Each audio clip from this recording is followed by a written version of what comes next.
local Portland startup. We launched about 2 months ago. And I'm going to tell you a little bit about what Cardsmith is, but to be honest, this is really a tech talk about simplifying your tech stack as a startup and leveraging services and open source.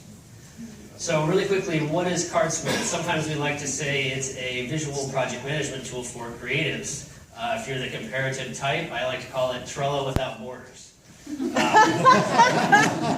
So for example, you can use it in a lot of different ways. If you go to our website, there's some great examples. But I used it for this talk. I basically sat here and I brainstormed, different ideas I had. And in addition to being really open in terms of getting your ideas out, you then have this formative stage where you can begin to structure your data. And I created different columns and organized my talk in that way.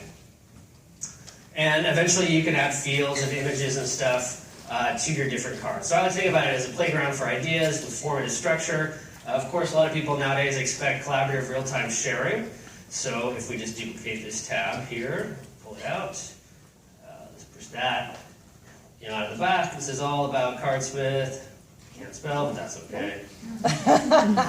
Even you can see it sorting over there at the same time, which is what people expect, right? It's like Google Docs. Anybody here actually done a real-time collaborative system before? Right? So it's getting better. There's a lot of infrastructure there, but there's still work involved there. It's infrastructure. Again, so this is a tech talk. You see a little bit about what our needs are, right? We're really focused on this highly visual, interactive user experience, but we've got this back-end need for collaborative, real-time data management.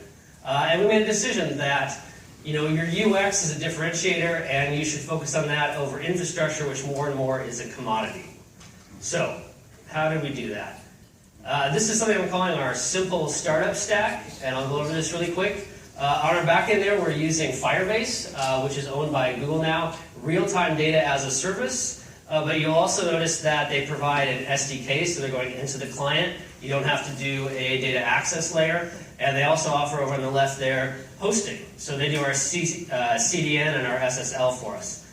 Really quickly, all of the orange boxes are the things that we have to do. So everything else in blue there is stuff that we're leveraging. Over on the upper right there, there's some specific services, payment services, image upload services, and customer support services. In addition, one of the other key libraries that we're using is Reactive.js, which is a template-driven UI library. It follows something called reactive programming, and the idea here is that you change the data, and it will sync the UI for us. The user manipulates the UI, and it syncs the data for us.